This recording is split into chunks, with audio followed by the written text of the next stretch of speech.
오늘 저녁 우리에게 주시는 말씀 같이 보시겠습니다. 출애굽기 2장 1절에서 2절, 우리 2절 말씀 같이 보시겠습니다. 출애굽기 2장 1절과 2절, 2절 말씀입니다. 우리 찾으셔서 같은 목소리로 우리 같이 봉독하도록 하겠습니다. 출애굽기 2장 1절, 2절, 우리 2절 말씀 같이 봉독하겠습니다. 시작. 레위 가족 중 한 사람이 가서 레위 여자에게 장가들어 그 여자가 임신하여 아들을 낳으니 그가 잘생긴 것을 보고 석 달 동안 그를 숨겼으나. 아멘. 우리 권사회에서 광고 말씀 하나가 있습니다. 돌아오는 주일날 5월 28일 우리 장로님 임직식이 있는데 이후에 만찬이 준비되어 있다고 합니다.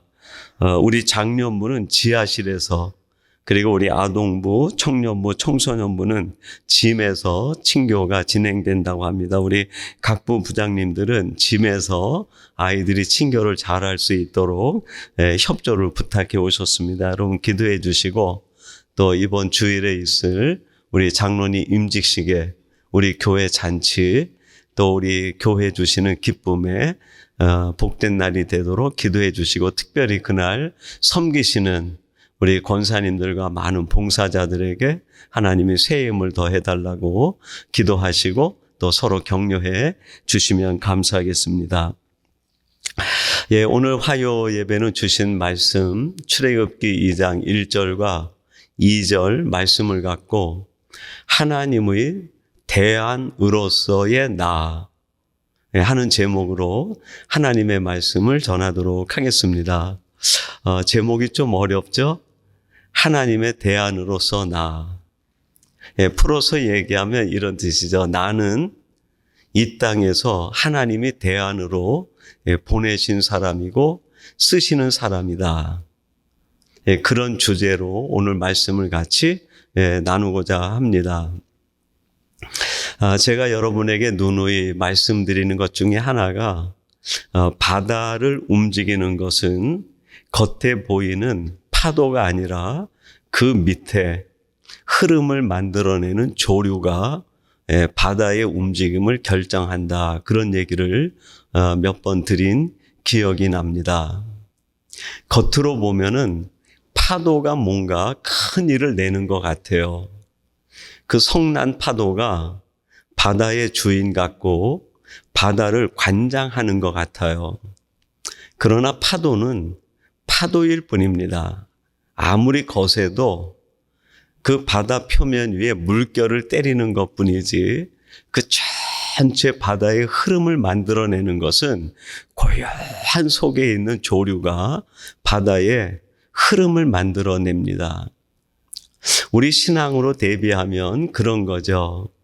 이 세상 역사를 움직여가는 것은 세상에 나타난 어떤 군왕들이나 권세자들이 아니라는 거예요. 세상 나라, 세상의 왕, 세상의 임금이 아니라 세상 역사를 주관하시는 만군의 여호와 하나님이 이 세상 역사를 운행하시고 이끌어 가신다는 거죠. 이것을 신학적으로 조금 어렵게 얘기하면 섭리라고 얘기합니다. 세상 왕들이 이끌어가는 것이 아니라 하나님의 섭리에 세상이 이끌려가고 있는 것이죠. 출애굽기 1장 22절, 우리가 지난 화요일에 묵상했는데 1장의 마지막 절입니다. 이렇게 말씀합니다. 그러므로 바로가 그의 모든 백성에게 명령하여 이르되 아들이 태어나거든 너희는 그를 나인강에 던지고 딸이거든 살려두라 하였더라. 바로가 모든 백성들에게, 조금 과장되이 표현한다고 하면 바로가 온 세상에게 명령을 했다. 그런 의미로도 추론이 가능하죠. 마치 세상 움직이는 것이 바로 같아요. 바로의 명령 한마디에 세상이 좌지우지하고 사람의 생명이 왔다 갔다 하는 것 같습니다. 나라가 흥망성쇠가 이루어지고 집안이 성하고 몰락하는 것이 마치 바로의 손에 붙들린 것 같아요. 근데 실제로 바로가 움직이는 것이 아니라 그 바로 위에 계시는 온 세상의 주인 되시는 하나님이 바로를 비롯하여 애굽 온 세상 열방을 다스리시고 움직여 가시는 거죠. 우리가 믿는 것은 바로 이걸 믿는 거예요. 세상의 군왕과 세상의 파워가 세상 움직임을 결정하는 것이 아니라 내가 믿는 하나님, 나를 지키고 도우시고 나와 함께 하시는 그 하나님이 세상 역사를 움직이시고 운행하신다. 그걸 믿는 거죠. 이 하나님을 믿지 못하면 우리가 누구 눈치를 보며 세상 살까요? 세상을 움직이는 것 같은 세상의 왕과 권세자들의 눈치를 보며 살게 돼요. 세상의 왕 권세자 그러니까 나하고 좀 멀죠. 좀 이거를 가깝게 내려보십시다. 내 생활을 지금 책임지고 있는, 어떻게 보면 내가 다니는 직장의 상사, 오너, 또 내가 대리점을 하고 있다면 대리점의 모든 총괄을 하고 있는 그 본부, 그 사람이 내 운명을 지고 있고 내 생활을 지고 있는 것이 아닌가, 그런 생각이 들 때가 있지 않습니까? 근데 그렇지 않아요. 겉으로 보면 그런 것 같은데 결국 그 모든 것을 운행하시고 나를 이끌어 가시는 분은 내 점장이나 내 직장 상사나 내가 소속되어 있는 어떤 곳에 나를 싹을 주고 일을 시키고 있는 그 사람이 아니라는 거예요. 그 사람을 무시하고 멸시하라는 뜻은 아니죠. 우리가 마땅히 상사를 존경하고 존중해야 되는 것은 당연한 일이에요. 근데 내 생사를 책임지는 것과 같이 신적 의미를 부여하지 말라는 거예요. 그렇지 않으면 우리는 늘 뭔가 내 것을 이렇게 쥐고 있다 생각하는 사람에게 늘 눈치를 보게 되고 그 마음에 들게 하기 위해서 조바심이 생겨요. 그러다 보면은 그 사람 마음에 들기 위해서 타협하는 일이 생겨나요. 누구와 타협할까요? 그 사람과도 타협하겠지만 하나님과도 타협하게 돼요. 하나님, 지금 내가 여기 일 안 하면, 이거 내가 놓치면 이거 내 생계가 이거 끝나는 거 아닙니까? 하나님, 신앙생활은 내가 나중에 좀 열심히 할 테니까 잠깐 하나님 유보해 주시고 지금은 비상사태니까 여기에 내가 올인하는 거 좀 용납해 주시면 안 되겠습니까? 타협이 일어나고 흥정이 일어나요. 이런 것이 점점 습관화되어지게 되면 어떻게 될까요? 요한복음에 예수님께서 예루살렘 성전에 올라갔는데 거기에 성전에 장사하는 사람들이 가득 모여 있는 거예요. 예수님이 채찍을 들고 가서 다 쫓아버립니다. 그 사람들이 처음부터 그러진 않았을 거예요. 신실한 믿음, 선민다움이 있었을 텐데 어느새 그들도 자신도 모르는 사이에 현실과 타협하고 흥정하는 상황에 빠져버린 거죠.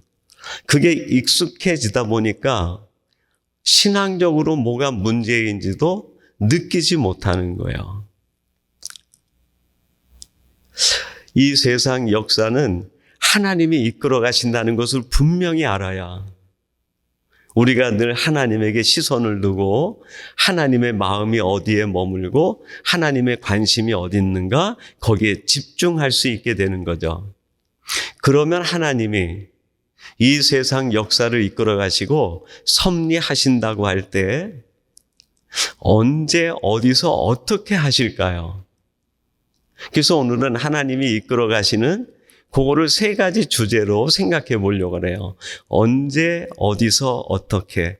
첫 번째는 언제입니다. 가장 어두울 때 하나님이 역사하세요. 지난 우리들이 묵상한 1장 8절에 보니까 이렇게 말씀합니다. 요셉을 알지 못하는 새 왕이 일어나 애굽을 다스리더니. 요셉을 알지 못한다 그랬어요. 요셉이라는 개인을 모르는 거다 그렇게 이해했지만 우리가 지난번 풀을 때 요셉을 알지 못한다는 그 의미 속엔 요셉과 함께 하셨던 누구요? 하나님을 알려고 하지 않았다는 거예요. 하나님을 알려고 하지 않고 하나님에 대하여 무지할 때 세상은 어두워지는 거예요.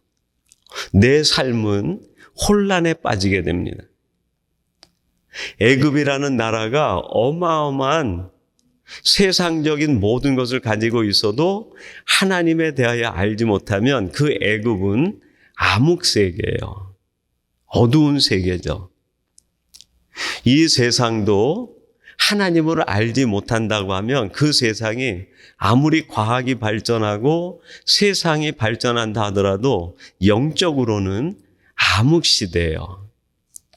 캄캄하고 혼란을 겪는 거죠. 저는 가끔 그런 생각을 해봅니다. 제가 그 중학교 이렇게 다닐 때 70년대, 60년대 후반부에 동네 사람들이 다 어려웠어요. 매일 아침에는 칼국수 해 먹고 점심에는 수제비 해 먹고 저녁에는 떡을 같이 밀어가지고 밀가루를 떡국처럼 썰어서 먹은 거예요. 하루 세 끼 다 뭘로 먹는 거예요? 밀가루로. 생일날 돼야 어머니가 보리 조금 섞어가지고 밥 해주시는 거예요. 그렇게 다들 어렵게 살았는데도 지금 생각하면 지금보다 그때가 더 행복했던 것 같아요. 뭔가 따뜻함이 있었던 것 같고 세상은 엄청나게 발전했죠.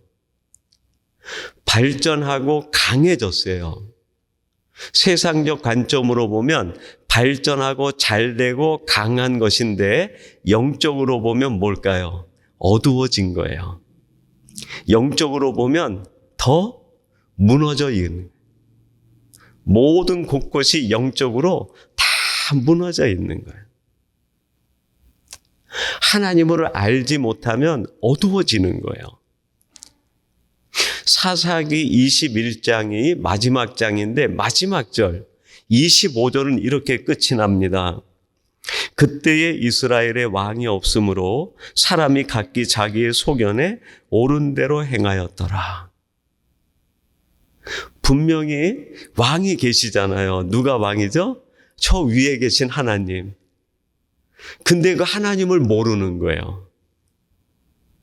사람이라는 왕이 없으니까 그냥 하나님도 없는 것처럼 자기의 영적인 왕이 없는 시대를 사는 거예요.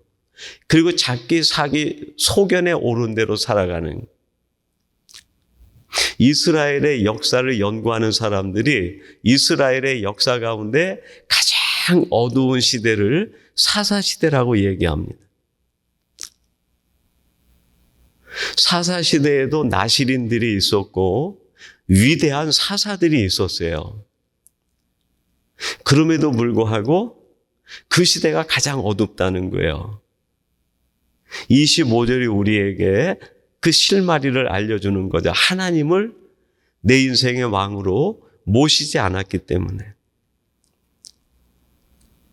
저는 지금 우리들이 살아가는 이 시대가 어떻게 보면 과학으로는 발달할지 모르지만 영적으로는 더 혼란하지 않을까. 동성애와 종교 다원주의와 수많은 이단, 사이비 종파들이 기독교의 정체성을 얼마나 혼란시키는지 몰라요.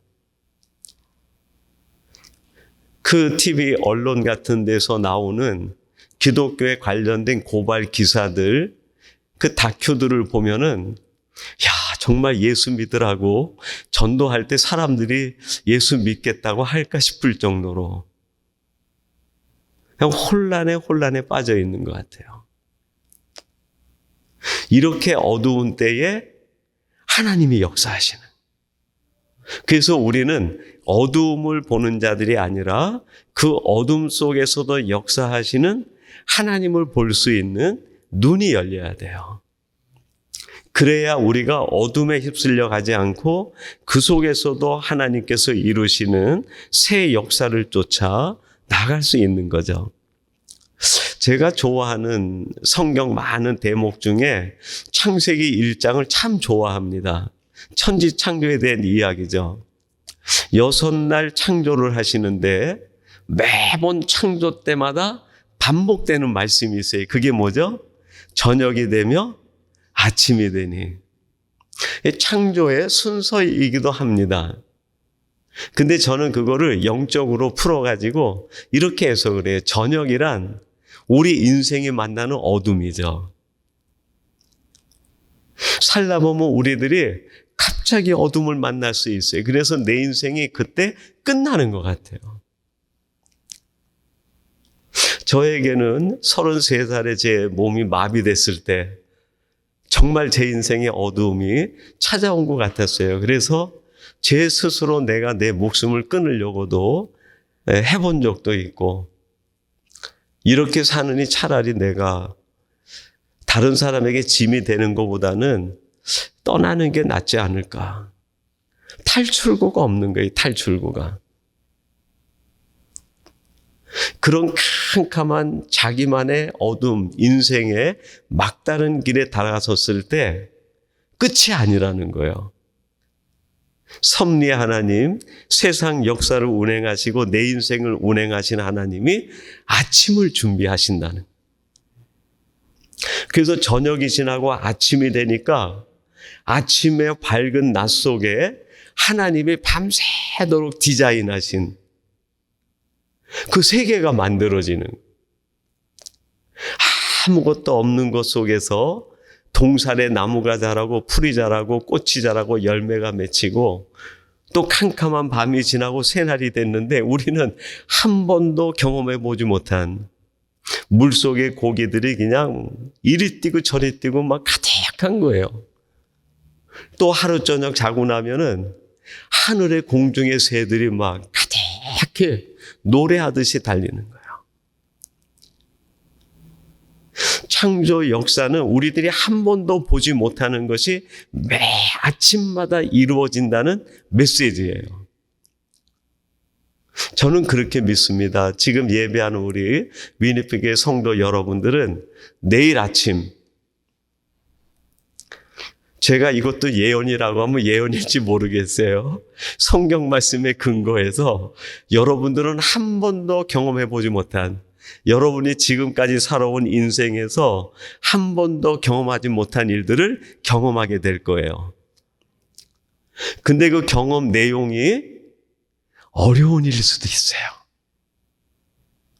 좋은 게 아니라 내가 생각하는 아주 반가운 것이 아니라 내 인생의 최악의 상황을 만날 수도 있어요. 그게 최악의 상황일까요? 아니죠. 기적이에요, 기적. 내일 여러분이 만나는 이 예배 마치고 돌아가면서 여러분께서 만나는 내일의 모든 일상, 힘들고 어렵고 정말 고통스러운 일이 다가온다 하더라도 그거는 하나님의 디자인 속에서 나온 하나님의 새 일이에요. 새 일. 기적이에요. 기적. 그 기적을 내 경험으로 판단해서는 안 돼요. 하나님이 나에게 어려운 일을 주셨는데 내 경험으로 보면 어려운 일이에요. 근데 하나님의 디자인 속엔 어려운 일이 아니라 기적으로 나가는 과정일 뿐이에요. 이스라엘 백성들이 애굽 땅에서 아침에 일어났는데 바로 왕이 명령을 내리는 거예요. 남자아이거든 다 죽여라. 얼마나 끔찍한 일입니까? 그 현상 자체로 보면은 끔찍한 일이죠. 근데 출애굽기를 다 읽고 나면 그게 기적으로 나가는 통로인 거예요. 통로. 그걸 통해서 하나님은 역사를 이끌어 가시는. 내가 만나는 고통과 아픔과 어려움을 이렇게 이해해야 돼요. 어제랑 똑같은 어려움이 또 오네. 이거 10년 전에 있었던 고통인데 내가 또 당하네. 이거는 뭐예요? 하나님의 섭리를 믿지 못하는, 하나님을 저 10년 뒤에 하나님으로 묶어두는 거예요. 그 하나님은 거기에 매여 계시는 분이 아니라 지금 여기서 현재 미래의 나를 위하여 역사하시는 분이에요. 이해가 되세요? 요게 이해가 되고 나면 매일매일이 설레임으로 사라지는, 설령 내가 오늘 살아가는 것이 힘들고 어렵더라도 그 속에서도 우리는 기적을 기대하고 설레임 속에 바라볼 수 있는. 두 번째로 하나님이 어디서 역사하실까요? 고통받는 현장에서. 1장 14절 이렇게 말씀합니다. 어려운 노동으로 그들의 생활을 괴롭게 하니 곧 흙 이기기와 벽돌 굽기와 농사의 여러 가지 일이라 그 시키는 일이 모두 엄하였더라. 바로는 지금 뭐만 생각하나요? 어떻게 하면 저 이스라엘 백성들을 괴롭힐 수 있을까? 여러분, 세상은 우리한테 잘해주는 것 같지만 세상은 우리한테 몰두하는 게 있어요. 어떻게 하면 이 사람이 신앙을 파괴시키지? 어떻게 하면 이 사람을 낙심하게 만들지? 어떻게 하면 이 믿음의 사람을 실족하게 만들지? 어떻게 하면 더 괴롭게 하지? 세상은 거기에 몰두하는 거예요. 세상은 한 번도 우리에게 좋은 것을 주지 않습니다. 세상에 있는 것을 우리가 좋은 것으로 바꿔가지고 사용하는 것이지, 세상은 우리에게 하나님이 주시는 것보다 더 좋은 것을 주지를 않아요. 바로가 이스라엘 백성들에게 어떻게 하면 더 괴롭게 하고 힘들게 할까를 몰두하는 것처럼 세상은 늘 우리에게 당근과 채찍을 주는 거예요. 근데 그걸 모르고 세상에 자꾸 끌려가게 되면 결국엔 세상이 우리를 실족해 하는 걸로 끝이 나고 말아요. 세상에 내가 몰입할 대상이 아니라 세상은 내가 하나님의 나라로 바꿔가야 되는 선교지와 같아요. 하나님의 사랑과 뜻을 이루고 싹트게 해야 될 사명의 현장이에요. 반면에 하나님 주님은 어떠실까요? 주님은 무엇을 몰두하실까요? 어떻게 하면 내 자녀, 내 백성, 하나님의 사람에게 도움을 줄 수 있을까? 용기를 줄 수 있을까? 내가 어떻게 하면 희망을 줄 수 있을까? 거기에 몰두하시는. 이렇게 주님을 가까이 하면 주님이 두 가지를 주세요. 하나는 십자가도 주세요. 십자가를 질 때 힘들고 어렵죠. 근데 그 십자가를 지는 과정에서 하나님이 우리에게 더 공급해 주시는 게 있어요. 용기를 주시고 위로를 주시고 힘을 더해 주시는 거예요. 십자가가 두려워서 그거를 거부하기 시작하면 뒤따라오는 뭐도 없을까요? 하나님의 위로와 평강도 없는 거예요. 왜 내가 예수를 믿는데 이렇게 마음이 평강이 없지? 왜 내 마음에 이렇게 위로가 이렇게 살갑게 다가오지 않지? 그런 느낌이 있다면 하나님이 왜 나에게 안 주시는가? 그걸 점검하지 마시고 혹시 내가 마땅히 져야 될 십자가를 외면하고 있는 게 아닌가? 그 생각을 해야 돼요.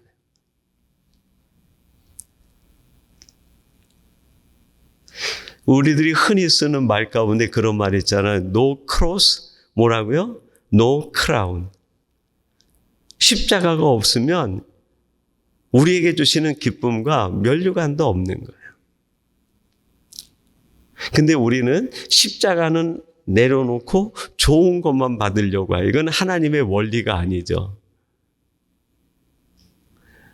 하나님의 원리는 언제나 우리가 가지고 있는 그 아픔 속에서도 그 아픔 뒤에 주시는 은혜와 평강을 더해 주시기 위해서 우리의 삶에 몰두하시는 분이 주님이세요. 요한복음 5장 5절에 보면 베데스다 목가 얘기가 나옵니다. 이런 말씀이 나와요. 거기 38배 된 병자가 있더라. 베데스다 목가에 이게 1년에 한두 번 물이 확 동할 때 맨 처음에 들어가는 사람은 무슨 병에 걸렸든 다 낫게 되는 거예요.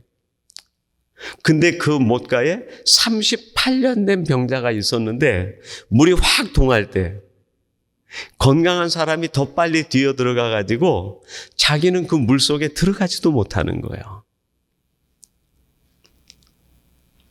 그때 주님께서 그 목가에 오셔서 그 38년 된 병자에게 묻습니다. 내가 너에게 무엇을 해주랴? 그랬더니 그 한풀이라는 거예요.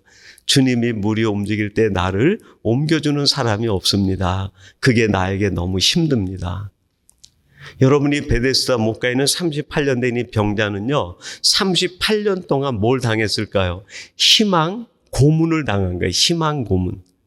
저 물이 동할 때 내가 들어간다면 내가 치유되고 살 수 있어. 뭐죠? 희망이죠. 근데 들어갈 수 없는 거예요. 나보다 더 빠른 사람들이 많아. 희망이 없으면 오히려 고통이 덜할 수도 있는 거예요. 뭔가 희망이 있고 희망이 있는 것처럼 느껴졌을 때 그게 그냥 계속 좌절될 때 사람에겐 그게 죽음보다 더 고통스러워요. 아무도 도와주지 않고 희망 고문 속에 빠져 있는 그 병자를 주님이 찾아가셔서 회복시켜 주시는 거예요. 그를 도와주시고 만나주시는 거죠. 하나님은 언제 일하시고 언제 누구에게 역사하실까요? 고통 가운데 있는 사람들에게. 그 속에서도 주님을 바라보고 주님을 향해 시선을 놓치지 않는 그 사람에게 역사하시는 거예요. 그럼 이렇게 가장 어둡고 가장 고통스러운 상황 속에서 역사하시는 하나님의 구체적인 역사 방법 어떻게 할까요? 그게 뭘까요? 하나님의 대안으로서의 나를 통해서 역사하시는. 한번 우리가 1절 한번 봉독해 보겠습니다. 1절 제가 봉독해 드리겠습니다. 레위 가족 중 한 사람이 가서 레위 여자에게 장가들어. 하나님이 지금 이스라엘 백성들을 출애굽시키려고 하시는데 출애굽시키려고 할 때 무슨 얘기가 먼저 나와요? 모세의 아버지 어머니 레위 지파의 아므람과 요게벳이 결혼하는 시집 장가가는 이야기가 나와요. 한 가정을 이루는 거죠. 지금 이루어진 이 가정은 어떻게 보면 이스라엘 백성들 출애굽할 때 장정이 남자만 60만이라고 그랬어요. 20세 이상 된 사람. 대부분이 가정을 꾸릴 수 있는 사람이죠. 그렇다고 하면 출애굽기 2장 1절에 아므람과 요게벳이 결혼할 즈음 돼가지고 결혼한 가정이 이 가정만 있는 건 아니었을 것 같아요. 많은 젊은이들이 아마 날짜는 다르지만 비슷비슷한 때에 가정을 이룬 세대들이 많았을 거예요. 그 세대 가정 중에서 아므람과 요게벳 가정, 어떻게 보면 대표로 우리에게 이야기해 주시는 거죠. 하나님은 지금 무슨 생각을 가지고 계시는 거예요? 이스라엘 백성들을 애굽에서 빼어내야 되겠다라는 생각을 가지시고 하나님이 지금 이루시는 일이 있는데 그게 뭡니까? 한 가정을 이루는 거예요. 여기에서 우리 가정의 의미를 재조명받아야 돼요. 우리 가정은 내가 좋아하는, 저로 얘기하면 제가 좋아하는 집사람 만나가지고 나랑 결혼해줘 쫓아다녀가지고 결혼한 게 아니에요. 겉으로 보면은 내 의지, 인간적 사랑인지 모르겠어요. 서로 마음이 맞아서 한 가정을 이루었는지는 모르겠습니다. 근데 1절 말씀에 의하면 지금 이 시대에 하나님이 뭔가 하실 일이 있어서 한 남자와 한 여자를 만나게 하신 거예요. 가정을 이루게 하신 거죠. 저희 가정만 그런 게 아니라 이 땅에 있는 모든 가정들이 이런 하나님의 계획 속에 있는, 여러분의 이룬 그 가정은 전부 하나님의 계획 속에 있는, 이 세상을 변화시키고 이 세상을 바꾸기 위해 하나님의 대안으로서 하나님이 가정을 만들어 주신 거예요. 앞으로 이제 또 젊은 청년과 또 처자가 만나서 사랑을 하고 결혼한다고 하면 서로가 사랑이 있어서 결혼하는 건 당연하겠지만 그 뒤에 배경으로 보면 어떤 의미가 있는 걸까요? 하나님이 그 커플을 통해서 뭔가 할 계획이 있어서 아므람과 요게벳을 만나 가정을 이루게 한 것처럼 가정을 이루게 하신 거죠. 이게 크리스찬에 대한 가정 이해의 기본이어야 됩니다. 이게 하나님이 나를 가정을 이루게 하셨다고 하는 이 기본적인 개념을 하나님의 섭리 속에서 발견해야 돼요. 그러면 가정에 어렵고 힘든 문제들을 다 넘어갈 수 있어요. 근데 그게 아니고 서로의 장점과 서로의 좋은 점만 보고 서로가 맺어지게 되면 시간이 지날 때 장점은 단점이 되고 좋았던 점은 싫어질 수 있어요. 사람이기 때문에. 그렇게 되면 어떻게 됩니까? 가정이 혼란을 겪는 거예요. 우리의 가정은 어떤 가정이든지 저는 그렇게 믿어요. 이 지구상에 있는 예수를 믿든 예수를 믿지 않든 모든 가정이 다 하나님의 섭리 속에 있는 가정이다. 근데 이걸 깨닫는 가정이 있고 깨닫지 못하는 가정에 차이가 있을 뿐이죠. 이걸 깨달을 때 그 가정은 천국이 되는 거죠. 이걸 깨달을 때 그 가정에는 모든 문제들을 해결할 수 있는 실마리가 있어요. 이 가정의 문제를 어떻게 풀어나가야 된다고 하는 전제가 보여요. 2절 말씀 제가 봉독해 드리겠습니다. 그 여자가 임신하여 아들을 낳으니 그가 잘생긴 것을 보고 3달 동안 그를 숨겼으나, 그래서 이제 아이를 낳았는데 하나님은 누구를 통해서 출애굽을 하려고 그랬어요? 모세. 그러면 아므람과 요게벳이 결혼했으면은 하나님도 급하게 누구를 먼저 보내야 돼요? 모세를 보내야죠. 근데 모세는 그 집안의 몇 번째 아이예요? 3번째. 첫 번째는 누구예요? 아론. 2번째 누구예요? 누이 미리암. 3번째로 모세가 태어난 거예요. 모세는 워낙 유명한 출애굽 지도자니까 하나님은 모세를 세상에 일할 게 있어도 보내셨구나. 우리가 그렇게 당위성을 갖고 받아들여요. 그리고 아론과 미리암은 조금 우리가 어떻게 보면 구속 역사에서 2인자처럼 생각할 때가 많아요. 그게 아니죠. 하나님 나라 안에서 2인자는 없어요. 하나님의 섭리 안에서 크고 작음이 없는 거예요.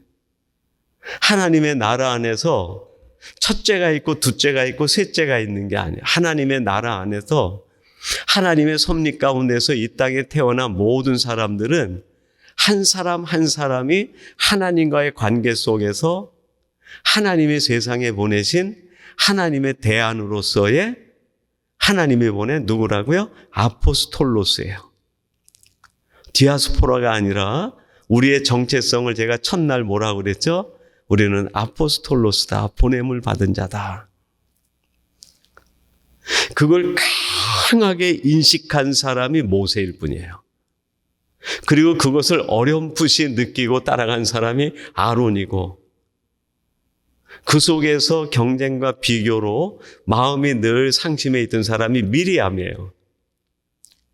하나님이 나를 대안으로 보냈다고 하는 강한 감동을 받는 사람이 사명에 충실한 거예요. 그게 사명도를 결정해요. 사명도. 아론과 미리암은 모세만큼 하나님이 나를 보내셨다고 하는 하나님의 보내심에 대한 강한 감동과 도전이 상대적으로 약했어요. 그게 강했다고 하면 출애굽 지도자는 모세지만 모세 복음 가도록 아론과 미리암도 엄청난 일을 했을 겁니다. 여러분, 우리 교회 안에 1인자가 따로 있고 2인자가 있고 3인자가 있는 게 아니에요. 목사가 제일 높고 장로님들이고 그 다음에 권사님, 집사님, 이게 아니에요. 오히려 목사가 제일 낮을 수 있어요. 하나님이 나를 왜 보내셨는지 그것에 대한 강한 자기의 수용과 감동이 있는 사람이 으뜸인 거죠, 으뜸.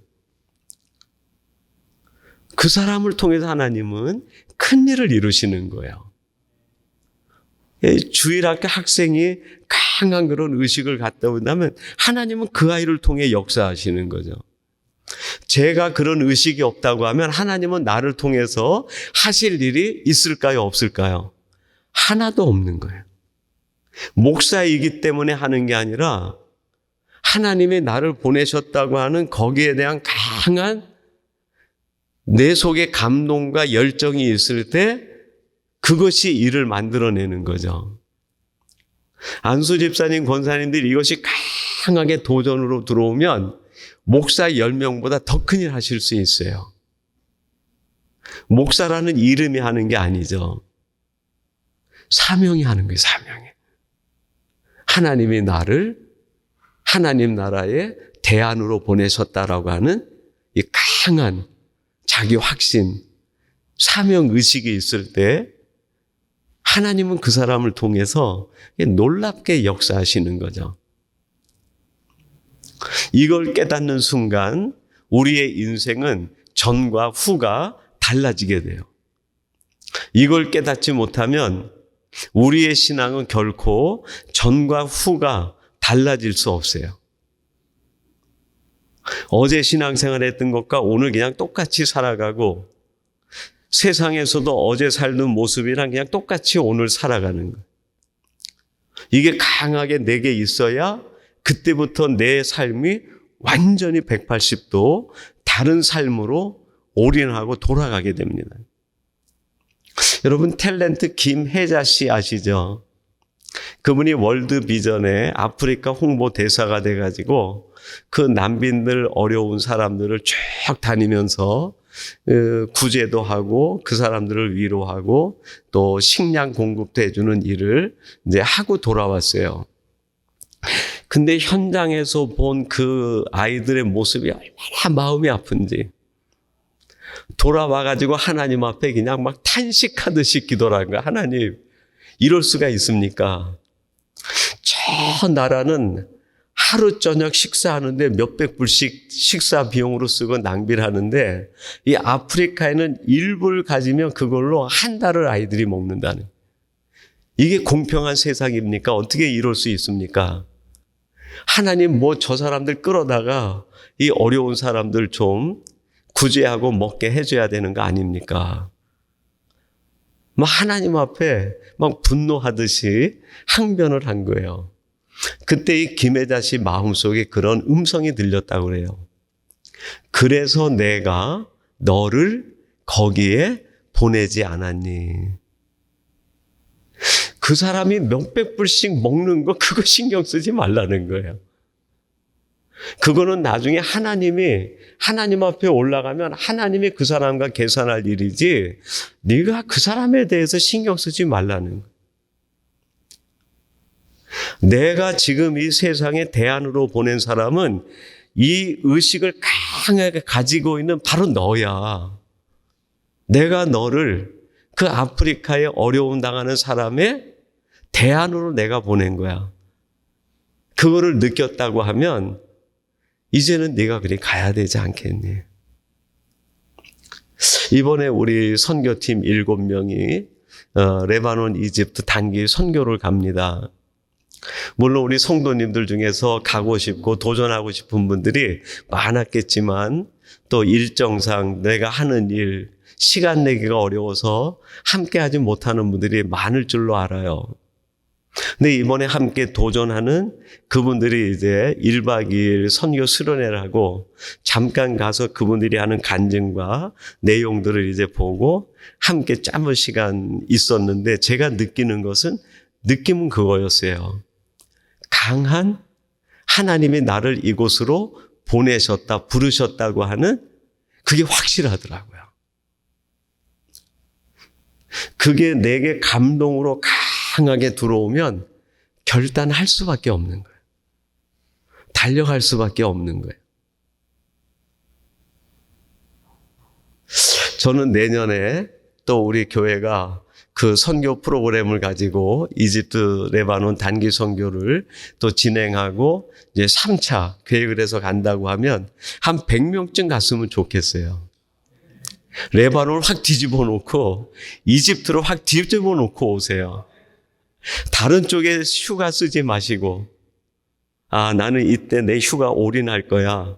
다른 데 외식하지 마시고 꼬박꼬박 항공비 모으셨다가 그때 올인해서 한 100명쯤 다녀오세요. 그럼 제가 여기 남아있는 성도님들하고 밤새워 기도할게요. 만약에 그렇게 한다고 하면 여러분, 하나님이 기자들 보내가지고 우리 교회 취재하기 위해서 난리 날 거예요. 어떻게 저 교회는 이 바쁜 상황 속에서 100명씩이나 저 험한데 단기 선교를 갈 수 있는가? 아빠, 엄마만 가지 마세요. 시간이 되고 방학 기간이가 하면은 한국 가는 여행 대신에 한국은 3년이나 4년이나 이때쯤 한번 가시고 그 비용으로 선교 가세요. 아멘 안 하세요? 지금 아멘 하신 분들은 가족이 다 가시는 겁니다. 가족이 갈 때 저는 확실히 믿습니다. 가족이 회복이 돼요. 가족이 왜 가족으로 하나님이 우리를 묶어주셨고 하나님이 우리 가족에 원하는 것이 무엇인지를 얘기하지 않아도 알게 돼요. 그리고 자녀들은 갔다 온 뒤에 생활 태도가 달라집니다. 공부하라 하지 않아도 공부하고 게임 그만해 얘기 안 하도 게임 안 하고 성경 보고 자신이 하나님 앞에 결단하는 자세가 생길 수 있어요. 하나님이 운행하시는 것을 보면 인생이 달라질 수밖에 없는 거예요. 아론과 미리암과 모세가 있는데 물론 하나님이 모세를 부르셨어요. 근데 모세를 부르셨다고 하는 하나님의 당위성으로만 보고 나면 우리에게 주는 메시지가 약할 수 있어요. 세 사람 모두 하나님이 쓰시려고 미리 보내셨는데 누가 가장 강력하게 하나님의 부르심에 반응할 사람으로 하나님이 느끼셨을까요? 그래요. 모세였어요. 아론이 그렇게 느껴졌다고 하면 아마 하나님은 아론을 쓰셨을 거예요. 드보라도 쓰셨는데 미리암이 그런 마음 자세를 갖고 있었다고 하면 하나님은 미리암을 쓰셨을 거예요. 근데 그 가장 강한 반응을 마음에 가지고 내재해 있었던 사람이 모세였기 때문에 하나님이 모세를 통해 출애굽 지도자를 만드신 게 아닐까요? 여러분, 우리들 중에서도 하나님은 지금 마음을 놓고 하시는 거예요. 내가 너를 통해서 위니펙을 변화시키고 싶다. 우리가 위니펙에 살고 위니펙의 혜택을 받잖아요. 위니펙 중앙교회에서 맡은 일, 집사, 권사로서의 그 일을 하기에 너무 그냥 빠듯하게 살지 마세요. 우리 교회에서 내게 주신 직분으로 맡은 일 하는 거는 작은 일이에요. 우리는 그보다 더 큰 비전을 가져야 돼요. 그 비전이 뭘까요? 저는 하나님이 우리를 위니펙에 보내셨다고 하면 이 위니펙을 확 뒤집으라는 거죠. 제가 이 나이에 왜 위니펙에 왔을까요? 위니펙에 오기 전에 집사람과 많은 기도를 하면서 위니펙 중앙교회만 목양하기 위해서라고 하면 더 훌륭한 목사님들도 많으실 텐데 나이가 든 나를 왜 하나님이 보내셨을까? 내가 마지막에 하려고 하는 그 모든 거는 위니펙 중앙교회를 부흥시키는 것도 제가 하는 기도 제목 중에 하나지만 저는 그거보다 조금 더 큰 비전을 갖고 있어요. 우리 교회 아까 얘기했지만 1년에 한 100명씩 단기 선교 가는 교회. 전 세계 이집트, 레바논, 방글라데시, 스리랑카, 저 멕시코, 아르헨티나 온 세계 열방에 여러분들이 최소한 하나님 나라에 가기 전에 한 10개국 이상은 선교지를 다니고 선교하다가 하나님 앞에 가면 좋겠어요. 그리고 우리 자녀들은 나중에 교회에서 집사가 되기 전에